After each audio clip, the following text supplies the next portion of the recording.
What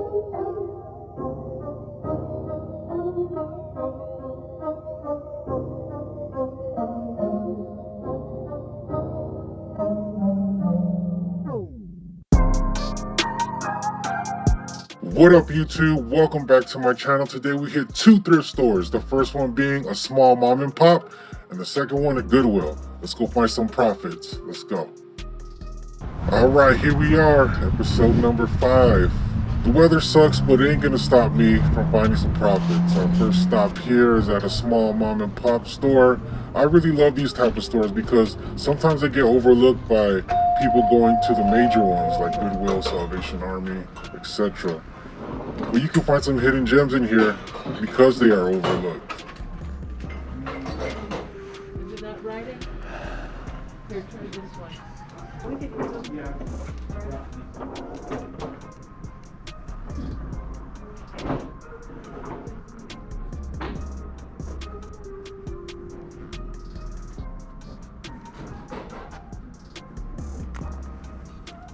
There's a small selection of shoes, really nothing there.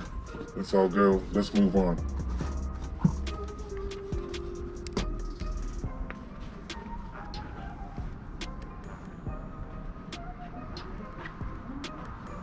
They literally only had 2 racks of men's clothes. I buzzed through them. Nothing in this first one.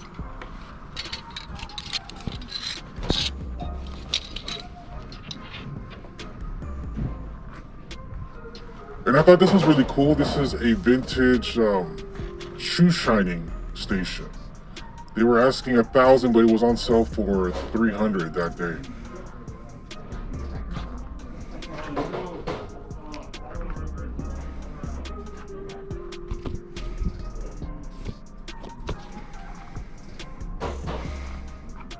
This is the second rack of men's clothes. There was nothing in there. I blew through that one.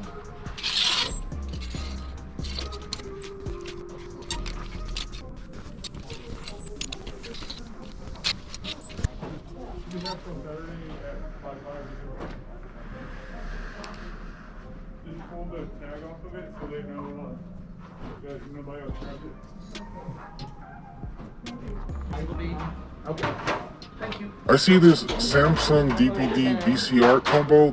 Man, some of them can go for some money, like $300 to $400 if you have the box and remote. Unfortunately, that had a sold sign on it.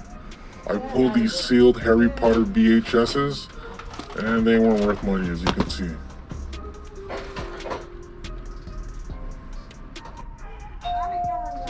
Any 80s babies in the house? Then you'll remember this one. This is pretty epic. Michael Jackson, all the stars of the 80s was on this one. I'm sure that's been down our hill. Yeah. Yeah. I head out, there was really nothing in there. You're not always gonna score the big finds, but at least you checked, and this is what the hunt's all about. Hitting up another Goodwill, can't go wrong.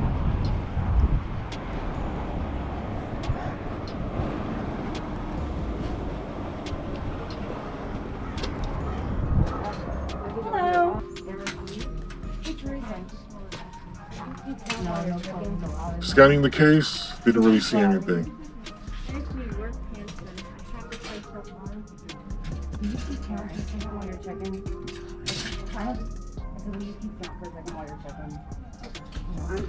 Check out the rack, you know what I gotta do.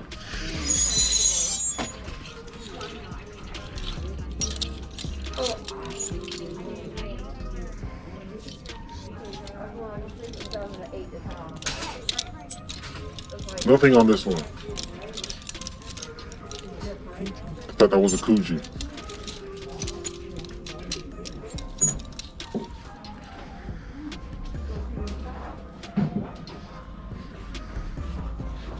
And what do you know? This Goodwill employee just pulled out this rack and nobody's around it, so I'm pretty hyped that I get to be the first one to go through it. So I see these Department 57 figurines, and I know there's some value in some of them, and they only wanted $3, so check out the sold listings on this one. There was a couple actually, so I ended up grabbing 2.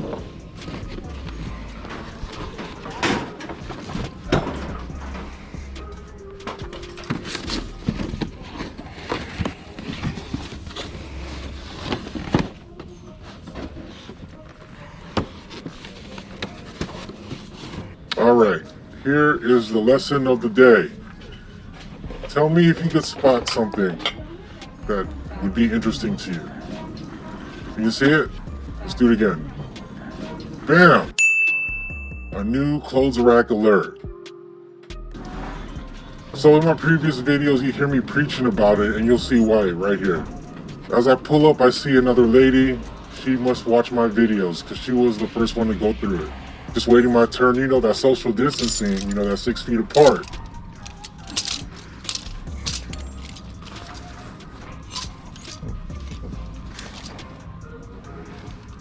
So this is why you should jump on the opportunity to be one of the first people to search new rack that comes out of the bag.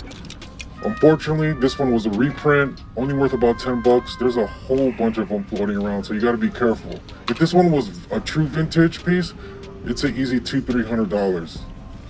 So here's some tips to identify vintage pieces. You wanna look at the overall look of it. It should have some wear, some fading to it, some cracking in the screen print graphic. Unlike this one, it looks like it was printed yesterday. Also, check for a tag. I'm talking about a physical sizing tag. If there isn't one and it's printed on, it's usually a reprint. Another way is to look for a printed date on the t-shirt. It's usually really small on the bottom of the graphic, either in the front or back. Anyway, this isn't the definitive way to tell if a t-shirt is vintage, just some tips. We reached the end of the video. Thank you guys for watching. I appreciate it if you would like and subscribe. It will definitely help me build this channel. Till next time, guys, Thrift TV.